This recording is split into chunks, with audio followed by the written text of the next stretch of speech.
Alright, so quick disclaimer for all my other subscribers. This video is intended for somebody who has never done a card trick in their life. I figured I'd post a video. I know summer's coming up, so I know people are going to be looking up, how to do card tricks, and if they don't know where to start, it could be a hassle. So this is for somebody who has never done a trick in their life and they want to know where to start. So this trick is pretty simple, but the end effect is really good and it has a lot of moves in here that you guys are going to need to learn. So let's say you could have the spectator shuffle up the deck, and then what you could do is you could tell them, let's say we take the top card, in this case the 5 of clubs. You tell them you're going to take the 5, put it into the middle, and you show them that you don't really know exactly where it is. It's somewhere in there. And at this point you tell them, okay, go ahead and cut the deck, and then you go ahead and mark that cut so you can leave the deck like that. And you can tell the spectator, you know what, they shuffled the cards, you went ahead, you pick the top card, you put it anywhere in the middle, and the spectator cut exactly. Even though we did all that, the spectator cut exactly to their chosen card. So this is a video, guys. Hope you guys like it, and if you want to learn how to do it, don't forget to stick around for the tutorial. Alright, so like I said, it was really basic. For all you beginners out there, this shouldn't really look too intimidating. This move is only made up of really two sleights, and they're pretty easy, and you can use these in a lot of different tricks. So to begin, the first thing you want to do is you could have the spectator shuffle up a borrowed deck or anything.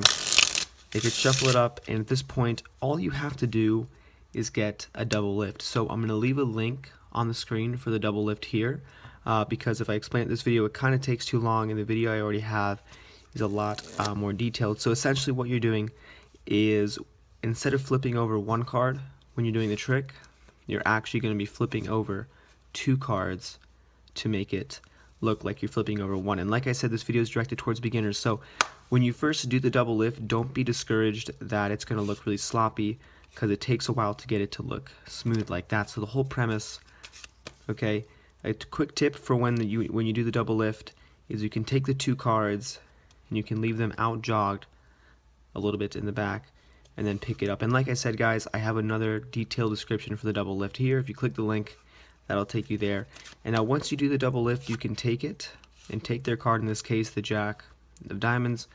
When you do your double lift, you're putting that 10 or that indifferent card into the middle, and their card is still going to be on top. So at this point, their selected card, whatever it's going to be, is still going to be on top of the deck. So that way when you have them, you say, look, I have no breaks, I have no idea where the card is.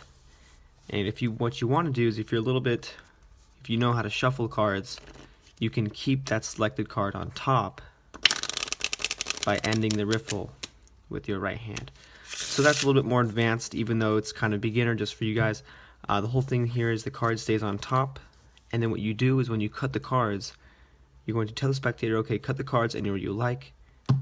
You move the card pack over to the right, or whatever the spectator does. You take the bottom half of the packet and you tilt it, and you put it on top of the other packet, and the top card is going to be right there. So that's kind of how the trick works. And then when you place the bottom packet on top of the top, you kind of misdirect them, and you kind of go over or recap the trick. This way the spectator kind of has time to forget about the placement of these decks. So if you kind of misdirect them, talk to them a little bit about how they shuffled the deck, how you place the card in the middle and then shuffled the cards again, they're going to kind of forget that this here is the top card.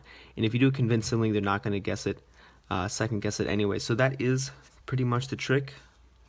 Okay, so you cut the cards, you leave it on top to mark the cut, flip over the top card, and this is a trick, guys. And like I said, this was intended for anybody who's looking to get a start in Magic. So if you did happen to like my videos, don't forget to subscribe, and as always, guys, thanks for watching.